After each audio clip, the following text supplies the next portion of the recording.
Vamos apresentar a nossa amiga Júlia. O seu nome é Maria Júlia Ferreira de Barros Guarda Ribeiro. O seu pai, João Bernardo Sávia de Barros. A mãe, Antónia do Nascimento Ferreira. Data do nascimento, 17 de 8 de 1938, em Moncorvo, e frequentou a escola básica, escola primária, desde 1945 a 49. Em seguida, frequentou o Colégio Campos Monteiro, de 1949 a 54. No ensino secundário, esteve no Liceu de Bragança, de 1954 a 56. No ensino superior, curso de Filologia Germânica, Faculdade de Letras, na Universidade de Coimbra, de 1956 a 61. Foi casada com António José Guarda Ribeiro em 20 de nove de 1962. Carreira profissional. Professora de inglês no Liceu de Figueira da Foz, de 1961 a 63. Após o casamento, decide adotar o apelido do marido, Guarda Ribeiro, pelo que sofreu a subsequente expulsão do ensino oficial. Passou para o ensino particular, tendo lecionado inglês, alemão e português no Externato de Porto de Mós, de 1963 a 61. A Primavera Marcelista levou-a a concorrer ao estágio pedagógico para os liceus. Constando este concurso de provas públicas, não pôde ser excluída. Estágio e exame de Estado em 1968 a 1970. Decorreram no então Liceu Normal Dom João III, em Coimbra, hoje a Escola Secundária José Falcão. Em 1970 foi dar aulas para o Liceu Nacional de Leiria. E aí estava em 25 de abril de 1974. Foi então que dois grandes pedagogos portugueses, os professores Rogério Fernandes e Salvador Sampaio, a convidaram para dirigir a Escola do Magistério Primário de Leiria, de 1974 a 1977. Aceitou a tarefa, pois, nessa altura, o ensino primário era o único que chegava a todas as crianças do país. O trabalho desenvolvido pela diretora e pela excelente equipa de professores de que se rodeou, ainda hoje é reconhecido como muito válido. Dos seus quase 37 anos de serviço como professora de inglês e alemão, cerca de 25 foram dedicados à formação de professores, como orientadora de estágio, coordenadora da formação em exercício, formação contínua e formação de formadores na Escola Secundária Francisco Rodrigues Lobo, antigo Liceu Nacional de Leiria, na Escola Superior de Educação de Leiria e dando apoio a outras escolas até se aposentar em 1997. Ainda no âmbito da formação, se inclui também o trabalho realizado como coordenadora da alfabetização do Distrito de Leiria desde 1975 até 1985. Este trabalho não foi remunerado. Na área científica de Filologia Românica, foi coautora de programas e de testes de exame a nível nacional. A pedido do Ministério da Educação, elaborou coletâneas de textos didatizados para técnicas de tradução de inglês e de alemão. Foi também, vários anos, bolseira do Instituto de Alta Cultura, do British Council e do DAAD alemão. Interrompeu de 1987 a 1989, pois, com um estatuto de bolseira, frequentou e completou o mestrado em Ciências da Educação na Faculdade de Psicologia da Universidade de Lisboa. Foi coordenador o professor doutor Albano Estrela. Defendeu tese em 1990, o inglês para fins específicos, ciências e tecnologia, tendo o tema sido escolhido e desenvolvido em função dos cursos ministrados no Instituto Politécnico de Leiria. Foi orientadora a professora doutora Isabel Alarcão, ao tempo reitora da Universidade de Aveiro. Por razões de cariz ideológico, a candidata foi preterida no concurso para professora de inglês no Instituto Politécnico de Leiria. Interpôs recurso para o Supremo Tribunal Administrativo, que, após 7 anos, lhe deu razão. Atingia ela o final da sua carreira profissional. Trabalhou também no ISLA Leiria durante 10 anos, devidamente autorizada pelo Ministério da Educação, Desempenhou os cargos de diretora do Curso Superior de Tradutores e coordenadora académica do Departamento de Línguas. Foi membro do Conselho Científico. É já como professora aposentada que decide então dedicar-se à escrita. E estes foram os livros publicados por a Júlia Guarda Ribeiro.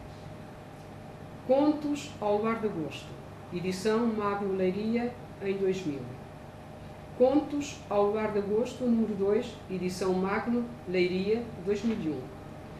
Do Ouvido e de Silêncio, Crónicas e Contos, edição Magno Leiria, 2002. Constantino Rei dos Floristas, edição Magno Leiria, 2003. E Chegaram Três Reis Magos em Agosto, impressão Greca, Artes Gráficas, Porto, 2005. Recordar Guarda Ribeiro, Crónicas Coligidas e Anotadas, edição Folheto, Leiria, 2006. Duas Rosas Vermelhas que Nunca Cheguei a Receber, edição Folheto, Leiria, 2007. Primeira Comunhão, edição Folheto, Leiria, 2008. Mulheres da Marinha Grande, Histórias de Luta e de Coragem, primeira edição Folheto, Leiria, 2009. Mulheres da Marinha Grande, Histórias de Luta e de Coragem, em segunda edição Folheto, Leiria, 2010. Contos temperados, com uma pitada de ironia, uma gota de inocência e um cheirinho de veneno, edição Folheto, Leiria, 2012. Como contos para crianças, a Júlia escreveu Os Contos da Minha Avó, edição Magno, Leiria, 2003, A Parábola dos Três Anéis, edição Folheto, Leiria, 2009. E agora, vamos ouvir a Júlia na primeira pessoa. Vamos começar pelo princípio, das suas primeiras memórias. O que é que se lembra?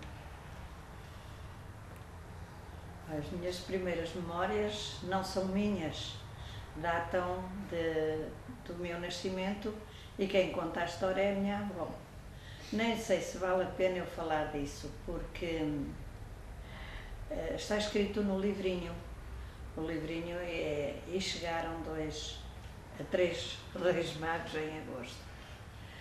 Ora, porque eu nasci em agosto e porque houve um episódio interessante quando eu nasci. A data, o ano corria 1938 e claro que já havia muitos foragidos da Guerra de Espanha, da Guerra Civil, que vinham, entravam pelo norte, entravam pela Raia Seca, lá acima de Miranda, entravam por onde calhava e a verdade é que três foragidos, vieram acoitar-se na loja do burro. E a minha avó ouviu passos de raminhos guiços a estalarem e foi ver o que se passava e falaram espanhol, assim um espanhol meio português, e ela entendeu-os que eles só queriam passar ali a noite e que seguiam viagem para junto de amigos para fugirem de Espanha. E a minha avó mandou-os entrar e deu-lhes caldo de unto, que os pobres chamavam a canja de unto, com miolinho de pão, e era isso que a minha avó tinha preparado para a minha mãe. Mas a minha mãe não comeu e os três comeram o caldo. Depois chegou o meu pai, porque foi avisado pelo médico, Dr. Rodrigues, que a miúda já tinha nascido. Ele foi ver-me, ainda de madrugada, manhãzinha, e viu uma boina suja, sebenta, ali em cima de um banco, e ouviu ressonar. E claro, tem um diálogo com a minha avó, um bocado, não digo violento, mas ele queria impor-se e queria que porque pensava que era um foragido espanhol, fosse denunciado, a minha avó fosse à guarda denunciar. A minha avó Disse-lhe que não era um, eram 3, e que lhes tinha dado o caldo dela e que lhes tinha dado guarida e que não ia denunciar ninguém.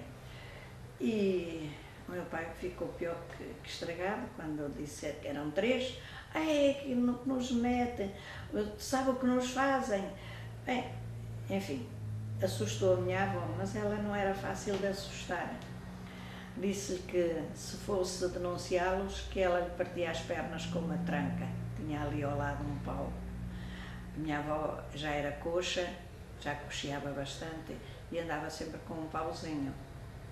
E então o meu pai lá se calou e no fim, eu não sei porquê, nem ninguém sabe, ou porque eu tinha nascido, ou porque a minha avó lhe disse que os 3 foragidos eram os 3 reis magos, porque tinham trazido, tinham desejado à menina pão e paz e saúde, as 3 coisas melhores do mundo, e então o meu pai deixou 20 escudos em cima da boina de um dos homens.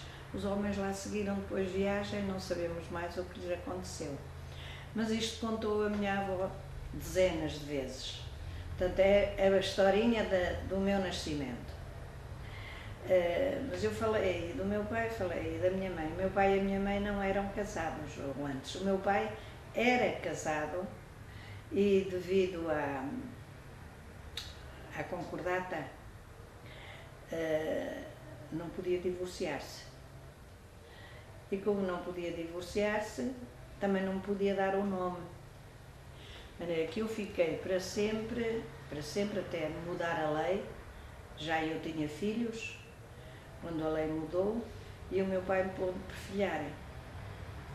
Mas, entretanto, foram uns anos, como todas as vidas. A minha vida é banal. Tive altos e baixos, tive momentos alegres, momentos tristes, e pronto, digamos que aí até ao final do colégio, do 5º ano, antigamente era o 5º ano, que agora corresponde ao 9º. Eu tive uma vida normal, ou quase normal. Como era a primária? Lembra-se? A professora, a escola sim, em sim, si, sim. fisicamente? Ia passar isso em branco, mas eu acho que devo dizer. Tive uma sorte muito grande, tive só uma única professora primária, desde a 1ª classe à 4ª classe. Foi a Dona Luzia Ariosa. Era muito boa, era extraordinária. Quando digo boa, profissionalmente, boa por bondade, não quer dizer que não desse umas reguadas quando elas eram necessárias. Eu lembro-me de ter apanhado 2 vezes. Uma vez fui eu e a Lucinda Antunes, que na brincadeira, quando vinhamos no intervalo cá para trás do adro a brincar, vinhamos fazer xixi, etc, e vinhamos a brincar, porque não havia casa de banho naquela escola. Nem para a professora, não sei como é que ela se arranjava. E então, esquecemos-nos com a brincadeira, esquecemos-nos de fazer xixi. Chegámos à escola, à sala, mas o xixi era muito e queríamos sair, e a Dona Luzia dizia que não, vieram agora mesmo de lá de fora, não podem ir lá fora novamente. E então eu, que era muito pequenininha, ela também era, eu era mais lingrinhas. Meti-me por baixo das carteiras e fui onde estava o sistema métrico, assim encostado à parede, e estavam os pesos e as medidas, e eu apanhei o litro e vim outra vez para debaixo das carteiras e cá para o fundo fazer xixi, e a Lucinda também. Fizemos o xixi no litro. Mas houve uma que nos acusou e depois nós levámos de reguadas. Bom, eu creio que ela até tinha vontade de se rir, mas a verdade é que levámos a reguadas. Outra vez já não me recordo bem porque foi. Mas era uma professora excelente. Recordo, por exemplo, uma aula extraordinária, dada ao vivo, dada no momento certo, no momento exato. Houve uma trovoada, em maio, uma trovoada grande, E nós, nessa altura, estávamos na sala da Cordura, que era do marido da Dona Luzia, que entretanto, pouco depois, morria canceroso. E ela dava as aulas dela e do marido. E nós estávamos na sala da Cordura. Em frente, o Largo da Cordura não era pavimentado, era terra, terriço, areia. Quando chovia muito, aquilo eram regatos por todo o lado. Mas havia também trovões e relâmpagos. E então, acho que nós estaríamos com medo. Ela trazia um relógio no bolso, um relógio de homem, grande, um relógio de bolso, e dava o relógio à vez a cada uma de nós, para nós contarmos os segundos que passavam entre o relâmpago e o trovão. E dizer, veja, ainda está muito longe. Aprendemos isso, o que já foi extraordinário e não pertencia ao programa. E depois, no fim, quando passou a chuva, veio o sol logo, o sol de maio, fomos todas para a rua com a professora e ela ensinou-nos o que era o mar, que era um lago muito grande, mas era o mar para nós, o que era um lago, o que era um rio principal, o que era um afluente, qual era a margem direita do rio, qual era a margem esquerda, onde era a foz. Ensinou-nos isso tudo ali com as poças de água e os regatos. Foi qualquer coisa que eu nunca mais vi em ninguém. E considero que isto é realmente pedagógico. Bom, o meu ensino primário decorreu bem. Fiz a 4ª classe e a admissão aos liceus, porque era obrigatório nessa altura fazer a admissão aos liceus. Onde é que fez? Fiz em Bragança. Também é engraçado porque o meu pai é que nos ia levar a mim e mais a 2 ou 3 colegas e a Maria da Graça Camelo, que tinha 2 crianças africanas lá em casa, que era a Jovita e a Frances. E era mais, não sei já quem. Íamos todos num calhambeque. O calhambeque a certa altura parou. E o meu pai, apesar de estar de fato novo, meteu-se debaixo do carro para apertar parafusos ou porcas ou sei lá o quê, não faço a mínima ideia. Sei que levávamos para comer só uma coisinha pelo caminho, então aquilo são 100 km de distância, mais ou menos. Levávamos pastéis de bacalhau e água e vinho. Comemos os pastéis de bacalhau, bebemos a água, só que os pastéis de bacalhau davam mais cedo. Já não eram 10 horas da manhã, saímos de casa, eram para aí umas 7, mas depois chegámos, já eram depois 11 horas e meio-dia e o sol a pino, e não havia já uma sombrinha única. E eu, com muita pena do meu pai estar debaixo do carro, e lá fui para o pé dele, e ele dizia-me, olha, caiu-me uma porca agora aí nessa.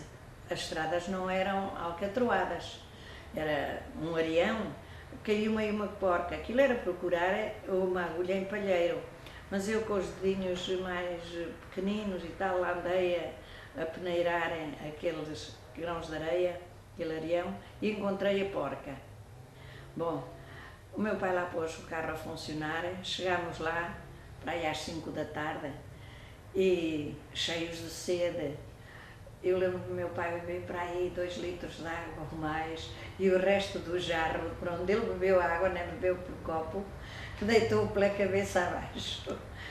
Depois ele teve de sair, tinha de ir para Mogadouro, onde tinha de ir trabalhar, e pronto, já me tinha despedido da minha mãe, a primeira saída. Depois o meu pai, chorei muito, já nem queria fazer o exame nem a admissão. Depois lá me deram uns mimos e isso, lá fiquei, lá fiz exame, correu tudo bem. O período de tempo no colégio também é aquele período muito interessante, entre os 10 ou 11 e os 15, 16, mas é um período muito rico, para mim foi essencialmente rico em leituras. Eu li tudo quanto o meu pai tinha, todos os livros. Acabavam mais ou menos em Tolstói e os escritores franceses, Balzac, e por aí. Não tinha escritores americanos nem escritores ingleses. Foi uma falha. Depois, no 6º, 7º é que eu li em Bragança, já no 6º, 7º foi em Bragança, porque no colégio não havia. Li da biblioteca de um professor fora de série, que se chamava, ele tem, não sei se ainda estão em uso, se já não, mas tinha vários livros de História e Filosofia, era o Fins do Lago, Dr. Fins do Lago. Éramos vizinhos e quando ele me via ler porque eu lia tudo, essa rede era peixe, detetives e de isto e de crime e daquele outro, e Agatha Christie e Hilary Quinn, eu li isso tudo. Claro que os meus sagrados eram o Salgari, o Emílio Salgari, que a minha mãe me dizia, isso parece-me que isso são livros para rapazes, isso pelos desenhos, porque a minha mãe era analfabeta. Mas eu lá lhe punha umas capas de história ou de geografia e eu lia aqueles livros todos. Júlio Verne, também devorei aquilo num instantinho, porque as férias, quando vinham para mim as férias era o tempo horroroso, que agora é o tempo que todos os miúdos gostam, porque não havia cinema, isto é, às vezes havia cinema na corredora, havia o Daniel das Fitas, que punha um lençol agarrado a 2 paus, encostado às paredes da escola, e enterrava os paus lá na terra, e aquilo ainda era de manivela. Ele dava e vocalizava o filme, ia dizendo o que é que se passava. Agora a rapariga vai fazer assim, e o homem faz assado, e agora acontece isto e aquilo outro. Depois parava, e para a mulher no meio, e com o boné dele pedir.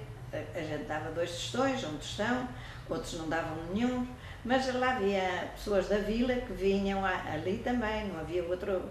Só mais tarde é que houve na garagem do Moreira cinema, mas durante muitos anos era o Daniel. E as criadas traziam uma cadeirinha e as senhoras sentavam-se. E os miúdos sentavam-se bem à frente, convencidos que ia que viam melhor.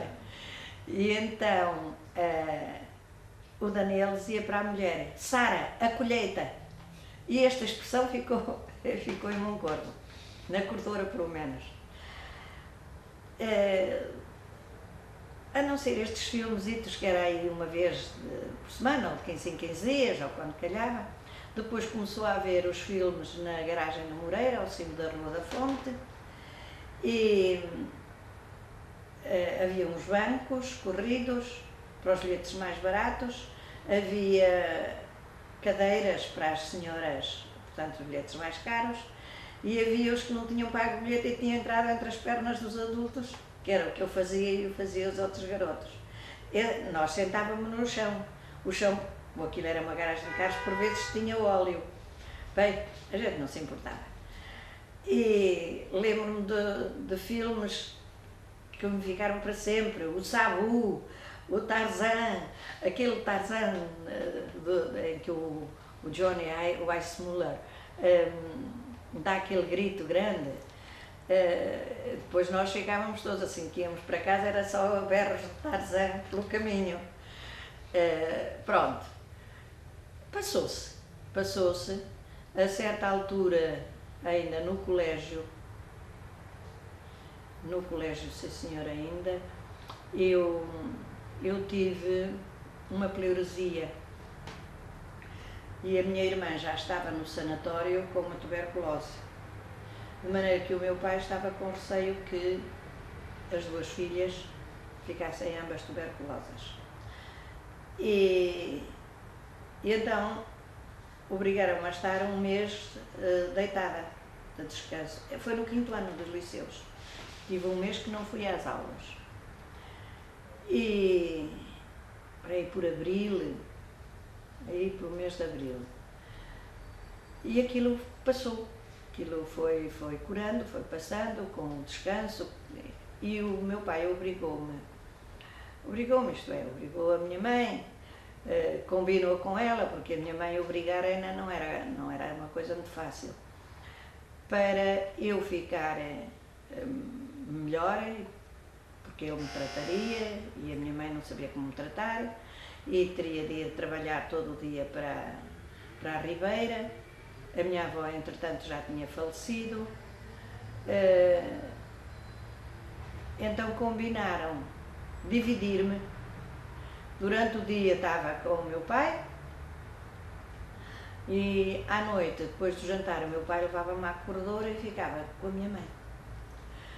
De maneira que foi um período, não foi fácil, não foi nada fácil, porque eu não senti que tinha casa. Era uma das coisas que me espantava quando as outras diziam: vamos para casa, olha, vem para a minha casa, vamos estudar. Eu não tinha para onde dizer que era a minha casa, porque eu tinha duas e ao fim e ao cabo não tinha nenhuma. Andei sempre com uma perna numa casa, um pé numa casa e outro pé noutra casa. Não sei se isto deixou alguma marca, se não, eu achei que tinha de ultrapassar a situação. Depois fui e ultrapassei. Ultrapassei lendo muito. Eu lia, como já disse, pronto, não é preciso repetir. E gostava muito de história, lia muitos livros que eram baseados em história, o Campo Júnior e outros, mas lia muita coisa. Mas depois, quando eu fui para Bragança, eu comecei a ver que, pelo menos com o professor de filosofia, o mundo não era só aquilo que eu conhecia. Havia um mundo muito mais largo, muito interessante. Aquele professor dava aulas. Aliás, ele foi para Bragança, castigado por castigo. Para Bragança ia de vez em quando professores castigados por razões políticas. E esse foi um deles. E até ao 5º ano de liceu esteve em Moncorvo, no Campos Monteiro. Sim. Depois já que foi 6º e 7º para Bragança. E esse professor, eu comecei a gostar de filosofia, tirei uma nota alta à filosofia no primeiro teste, nessa altura chamava-se um ponto. Fazia-se o ponto da situação e escrevíamos o que sabíamos sobre aquilo que os professores mandavam. E então ele gostou muito, porque eu realmente não tinha só lido o livro de filosofia que era do Eugênio Arestas, mas tinha lido também um livro dele, Fins do Lago, que estava proibido, mas ele me emprestou. Tinha lido mais livros de filosofia, tinha lido As Vidas dos Varões Ilustres, tinha lido assim umas coisas que ele me foi emprestando e eu abri os meus horizontes. Ainda não politicamente, porque tenho a impressão que ele teve receio de se abrir demais, não fosse a garota dizer alguma coisa em algum sítio inconveniente. Mas fiz exames, tive um prémio qualquer, o prémio Camilo Castelo Branco de Trás-os-Montes de Alves de Douro, no 7º ano. Já tinha tido um no segundo ano dos liceus, estava no colégio, não sei que prémio foi. E no 5º ano eu fiquei por um 15 ou 16, porque tinha estado um mês sem aulas, tinha estado um mês de cama. Não tive aí prémios. Depois estive no 7º ano. Depois o Instituto Alemão atribuiu-me um prémio pela nota de alemão que eu tinha tido e eu fui pela primeira vez para a Alemanha. Que idade tinha? Heidelberg, uma bolsa de estudos. Que idade tinha? Então, eu tinha nessa altura 18 anos, tinha acabado de os fazer, porque isto foi em agosto, ou ia fazê-los. Isto foi em agosto e eu faço anos em agosto. Portanto, tinha feito o 7º ano com 17 e ou fiz na Alemanha ou tinha acabado de os fazer, mas acho que fiz na Alemanha. Foi o mês todo de agosto, acabei também por ficar o mês de setembro, porque o coordenador do curso, isto é uma história macaca, isto nem vale a pena. O coordenador do curso chamava-se Professor Dr. Hans Vermeer e era tradutor de alemão-português, português-alemão. Ele falava muitíssimo bem o português.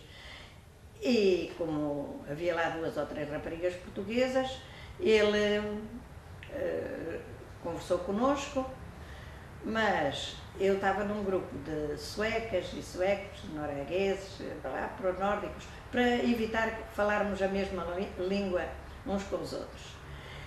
E o meu pai, como eu era a primeira vez que saía de casa assim para longe, para o estrangeiro, para os alemães, meu Deus, coisa horrível, para os boches, então o meu pai achou que devia acompanhar-me.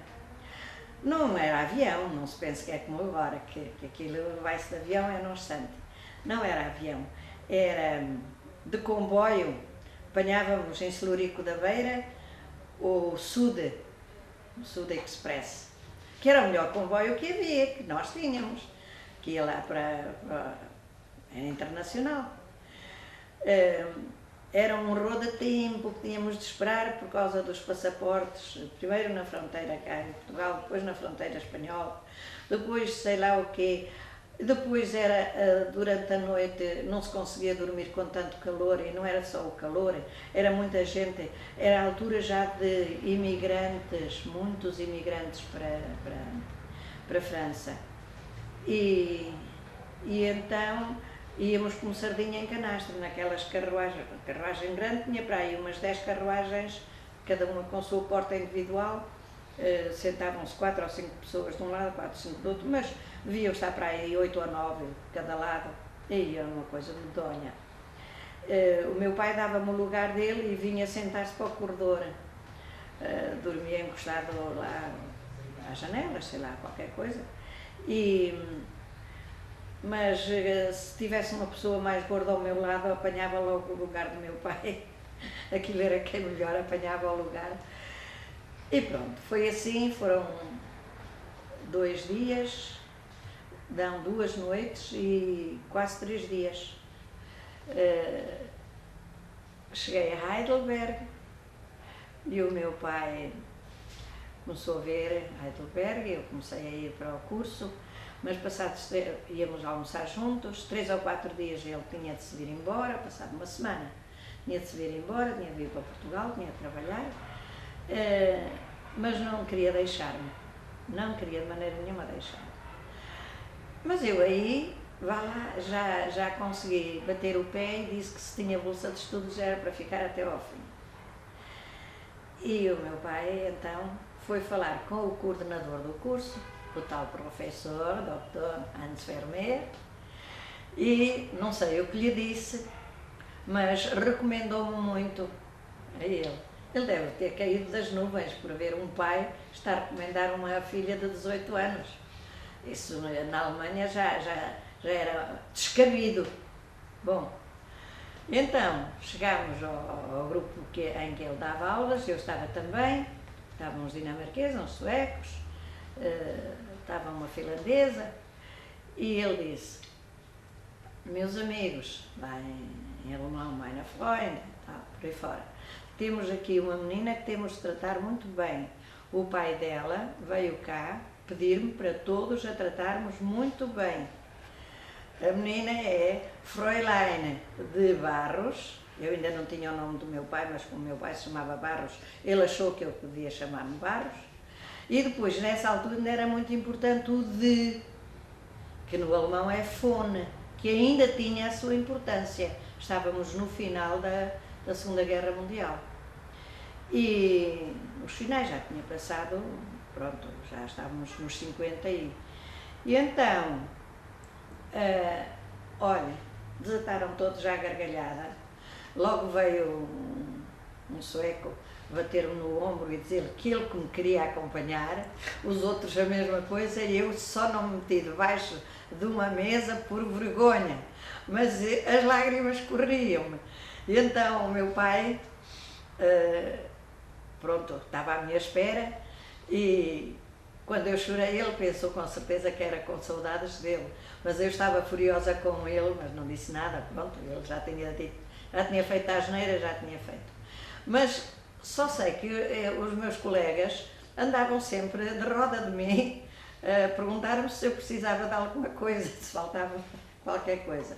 Bom, esta foi outra das cenas meias tolas. Depois, ainda fiquei na Alemanha mais um mês, porque fiquei de babysitter, e precisamente com uma criança do Dr. Hans Vermeer, que tinha as pernitas, tinha 6 meses, mas tinha as pernas com talas, porque tinha as pernitas tortas. E acho que eu que gostava de crianças e tratei bem o menino, e tinha um mais velhito, com 5 anos, com quem aprendi palavrões. Foi a primeira vez que eu ouvi palavrões em alemão, e eu, pronto, aprendi, perguntava aos pais o que é que, quando vinham, a mãe também era professora, o que é que significa isto? E dizia, e olhavam um para o outro, e dizia-me a senhora, como é que ela me dizia? Das ist Dialekt. Das ist Dialekt. Pronto, dizia, não aprendas isso porque é dialecto. Só mais tarde, já quase professora, ou já professora, é que eu soube que o tal dialect eram palavrões.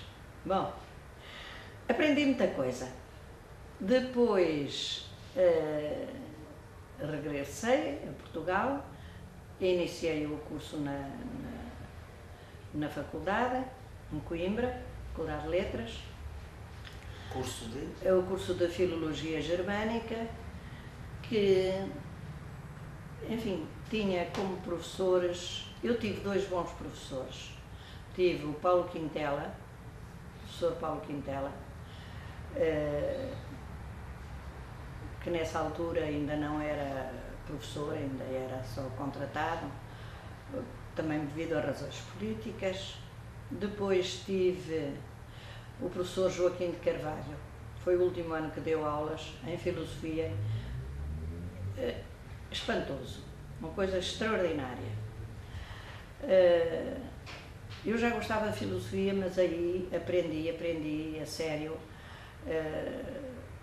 Ele pegava num filósofo e esmiuçava, sei lá, um Spinoza, um Giordano Bruno, um Savonarola, e depois, quando tinha de falar contra o papado, e depois quando tinha as lutas da reforma e da contra-reforma dadas em filosofia, foi qualquer coisa de espantoso. Júlia, como era Coimbra? Como é que vivia uma menina em Coimbra? Como era a sua vida? Estou a falar só de Coimbra estudante, mas vamos falar de Coimbra cidade. E a sua casa? Em minha opinião, Coimbra era uma aldeia grande. As pessoas de Coimbra falavam mal umas das outras e havia coscovilhice, etc., porque se conheciam muito bem, porque a família desta estava casada com a família daquela outra, etc. Não havia tantas casas como isso de família para os pais porem as filhas. Era lares de estudantes, vários lares, sempre com freiras. Eu não sei os nomes todos das freiras, mas havia. Eu estava num lar das franciscanas, na Rua da Matemática. Era logo quando se entrava, a primeira à direita. Rua da Matemática, que agora é um edifício que já tinha sido previamente, pelo Renascimento, um colégio, e já está outra vez agregado à universidade. Era um edifício muito grande. Claro que tínhamos regras muito severas, muito rígidas. A entrada era de inverno às 6 da tarde, de verão às 9, já se podia namorar um bocadinho. E durante a queima das fitas podíamos ir ver a serenata à Sevelha, podíamos ir ver também ao jardim cá abaixo da cidade, junto do rio, mas acompanhavam-nos sempre duas freiras, sempre, sempre, sempre. Claro que nós lá conseguíamos que aquela, enfim, que tinha o seu namorico à espera, nós distraíamos as freiras e lá iam os namoricos, lá conseguiam namorar um bocadinho. Depois, quando chegava a meia-noite, nós queríamos ver o fogo de artifício, não sei o quê, tínhamos de ir todos embora, todas. E então nós fazíamos uma maldade às freiras, pelo quebra-costas acima, portanto, o Arco da Almedina, por aí acima, que aquilo é mesmo a pique. Nós vinhamos, desatávamos, dizia uma, porque ia na frente, é agora!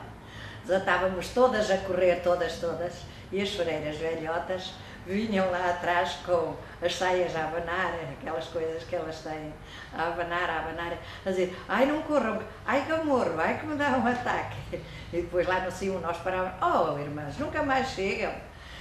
E fazíamos estas coisas. Pronto, fazíamos muitas... Teve o curso todo nas freiras? Tive o curso todo, exceto 4 meses no final do último ano. 4 a 5 meses. Porque foram aquelas grandes movimentações de 62, já houve em 61. Não se fala, mas houve. Em 61, ou já em 60, foi a eleição para a direção da Associação Académica.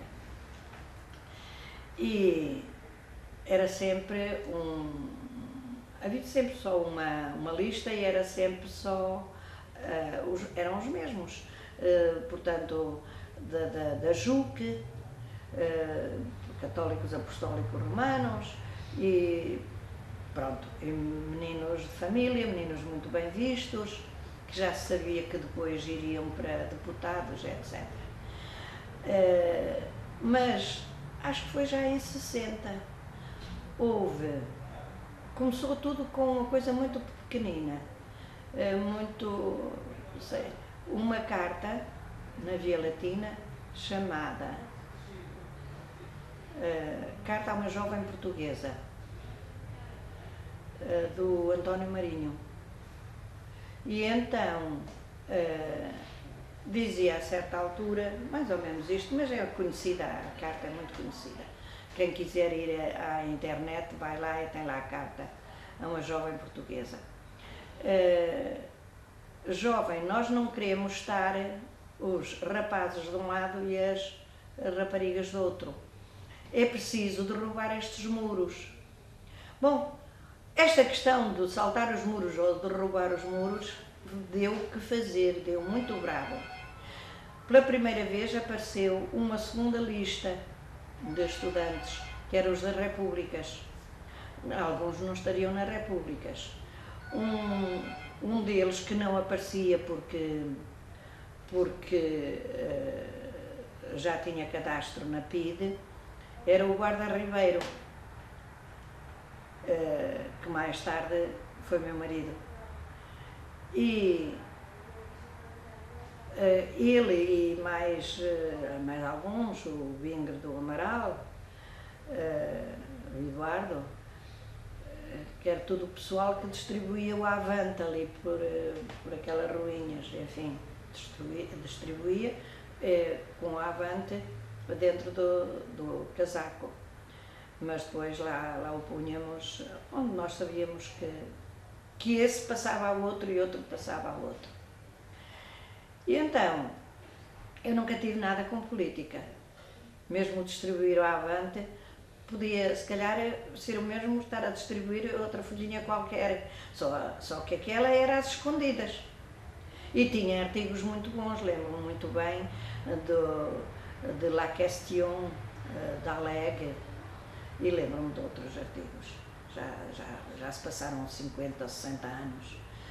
E então, ou mais, eu tenho 75, aí uns 50 anos, 50 e tal, 60. fazia-se uma vida de lar para coisa. Mas porquê é que eu fui expulsa do lar? Porque houve uma Assembleia Magna em que se falava dessa carta da jovem portuguesa, porque a nossa imprensa falou muito mal dessa carta, e porque se falava de hipóteses de casas para raparigas à semelhança das repúblicas. Porque é que há repúblicas, são rapazes, mas não há, havia as casas da mocidade. Portanto, pela mocidade portuguesa, abria-se casa, a mocidade portuguesa pagava a uma empregada e podia ter 6 raparigas, e normalmente escolhidinhas a dedo. E então, eu falei nessa Assembleia. Foi a primeira vez na vida que eu falei em público. Se calhar devo ter dito só asneiras, mas as pessoas bateram palmas. Nessa altura também se batia palmas, bastava saltar para o banco, ou para a cadeira ou para a mesa para ir falar, para já haver palmas. E então, quando eu cheguei ao lar, olha que era mais rápido que os telemóveis hoje. As freiras já sabiam e mandaram-me fazer a mala e sair nessa mesma hora.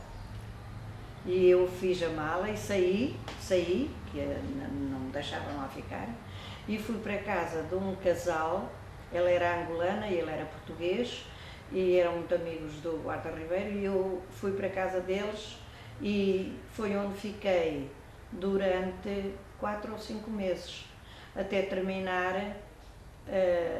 a defesa da tese. Foi aí na Rua da Matemática que a gente se conheceu.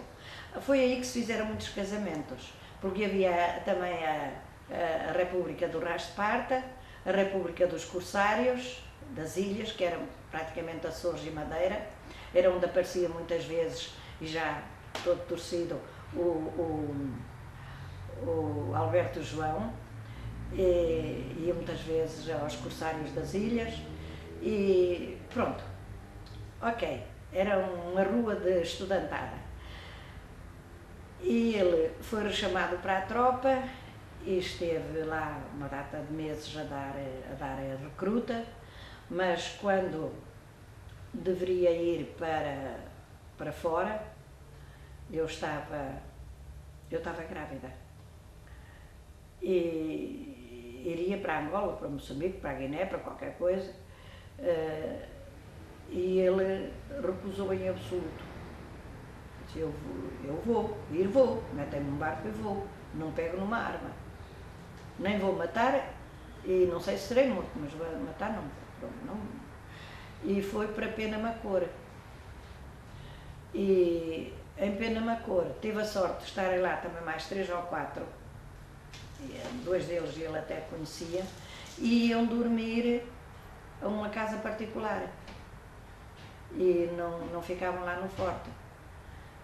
Pronto, passou também esse tempo. Nunca mais pôde fazer cadeiras que lhe faltavam, porque no dia em que tinha de fazer cadeiras e que se apresentava, vinha para a República dos Incas, para o outro dia ir às 9 horas fazer um exame, estava lá a PIDE para o levar para interrogatório.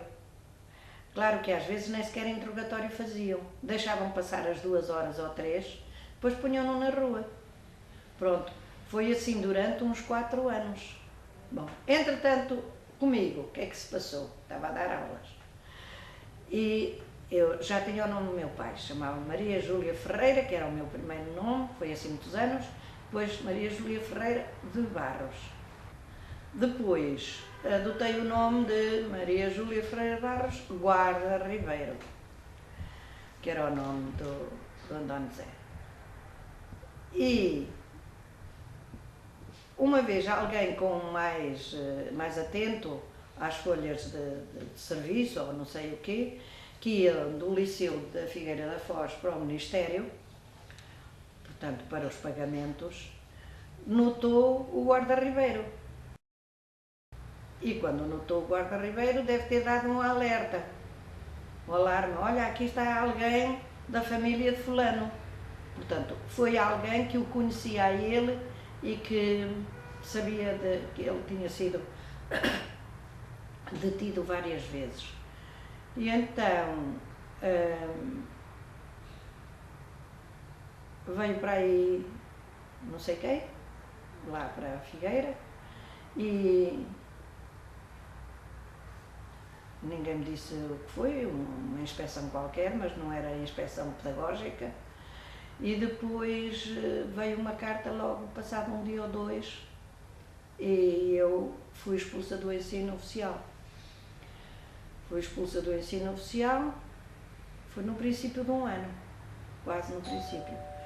E depois fui dar aulas para o Externato de Porto de Mós. Quem era o diretor era o Dr. Perpétua, que era um homem de esquerda. E quando soube isso, disse, olha, andava a procurar professor de inglês, não procuro. Vamos, veio a mulher do guarda Ribeiro. E estive lá 5 anos. 5 anos, pronto, conheço o ensino particular, conheço o ensino oficial, dei-me bem em qualquer deles. E depois entrou o Veiga Simão, em 68, salvo erro. 68. Entrou o Veiga Simão e ele fez um discurso tão bonito, queria chamar professores pela sua competência e não por as suas ideologias e não sei quê. Eu disse, nem é tarde nem é cedo, vou concorrer ao estágio. O estágio era, também nunca tinha concorrido porque era gratuito e eu não podia ir dar aulas 2 anos sem ganhar. E o António Zé estava nessa altura a acabar mesmo o curso. Lá vou eu, fui chamada, eu até pensei, por aquilo que tinha visto dos concorrentes, ia ficar para aí em 10º lugar, fiquei em 2º lugar, fui para que então é o Liceu Normal Dom João III, que agora é o José Falcão, em Coimbra, e em 68, depois em 70 fiz o exame de Estado e depois professora na Figueira da Foz, depois em Leiria, porque o meu marido é da Marinha Grande e o estágio que ele estava a fazer em Direito foi com o Dr. Vareda em Leiria e lá ficámos em Leiria e lá estou em Leiria e pronto. Há mais umas coisas por aí pelo meio, mas não interessa. Agora, só comecei a escrever depois de me reformar. Porque antes não dava. Pode ser que outras pessoas dê, mas com os filhos, com a casa, com, sei lá, e o marido, claro, e ter de ser professora, porque eu não era capaz de ir para uma aula sem ter preparado a aula. E havia quem dissesse, mas há tantos anos estás a dar aulas, ainda precisas de preparar aulas.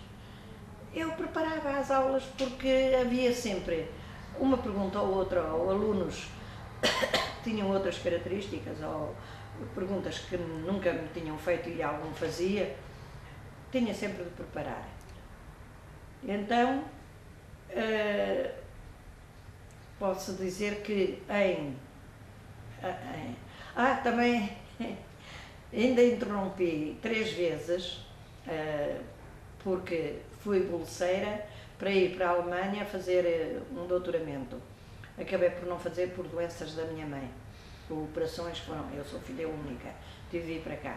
Depois, para fazer o mestrado, fiz o mestrado em Lisboa e depois eu fui ainda, mas isso foi logo a seguir ao 25 de Abril, em 74 a 77, 74, 75, 76, 77, diretora da Escola do Magistério Primário, que eu aceitei essas funções por uma razão, é que na altura o ensino primário era o único que atingia as crianças todas deste país, porque o resto, a não ser, havia também a telescola, onde houvesse eletricidade e televisão. porque as crianças ficavam grande parte logo cortadas após a 4ª classe. E eu achava que os professores de ensino primário deviam ser os mais bem preparados de todos. Esta era uma convicção que eu tinha e continuo a ter.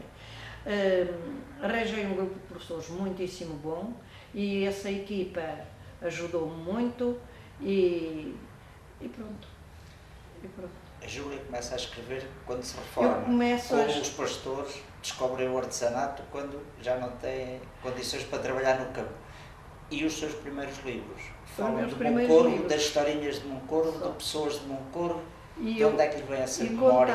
Contava ficar por aí. Essa memória veio desde pequenina, quando à noite, nas noites de lua cheia, porque quando dizem assim, pelo menos lá para Moncorvo, lá para a Cordoura, não é? Os contos à lareira. Não havia contos à lareira, nem em minha casa, nem em casa dos outros pobres. Porque se gastava lenha, era uma estragação de lenha, porque as pessoas tinham de se levantar muito cedo, ainda ia à Estrela Boieira, ainda estava lá, e já iam pelo caminho, porque andavam léguas até chegar aos olivais para apanhar a azeitona, e vinham já à noite fechada, cansados. Não havia os contos contados à lareira. Havia, no verão, em que era impossível, naqueles tugúrios, naquelas casotas, naquelas casas sem janelas, com um postigo na porta, era o que tinha a minha casa. Não tinha mais nada. Um calor de morrer. O telhado era telha-vã. Entrava o calor todo do dia, concentrava-se ali. Vinhamos com uma manta de trapo, que era a mais fresca de todas. Os garotos até se deitavam lá em cima do colmo que tinha sido regado para fazer os vincelhos. E as mães não deixavam, porque apanhavam um resfriamento, mas nós, aquilo regalava-nos, o colmo fresco. E então, contava-se nas escadas de uma das vizinhas, por ali abaixo, sentavam-se, principalmente as pessoas mais velhas, os garotos eram cá abaixo sentados na pedra, no chão, e ouvíamos os contos. A maior parte deles adormecia pelo meio. Eu lutava com o sono e conseguia não dormir. E aqueles contos são todos contos das velhas, contos que elas... E havia aqui uma coisa, um fator que é importante. Ainda estava a minha avó viva também. E o meu pai dizia-me: o que é que fizeste? Perguntava-me sempre: o que fizeste ontem? Ouviste alguns contos? Ouvi, conta-me lá um conto. E eu contava. Ele dizia: tu contas muito bem, tens de escrever isso.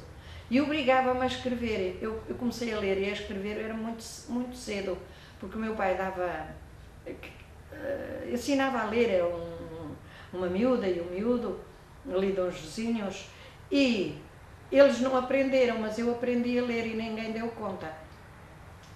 E depois, quando dão por mim, eu estou a ler pedaços de jornal que vinham a embrulhar o bacalhau, ou assim, o sabão, e eu sabia lá que eu queria ler. Pronto. Depois o meu pai começou a trazer-me livros de histórias, lembro-me do Pinóquio, que foi o primeiro, e depois outros.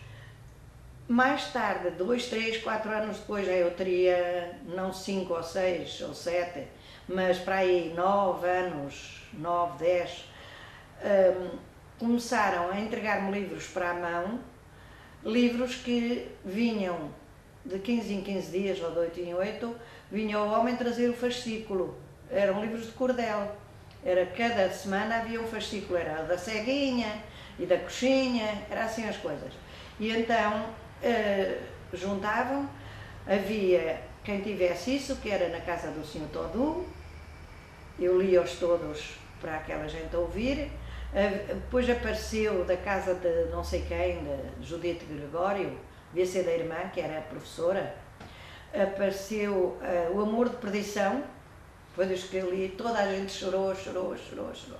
Até haver um velhote que me perguntou assim: mas esses risquinhos que aí estão, esses gatafunhos, isso que tu olhas para aí, diz isso tudo o que tu estás a dizer? Diz. Eu até estava espantada a pôr em dúvida. Diz, está aqui tudo escrito. E a resposta do velhote foi: minha alma está ajoelhada.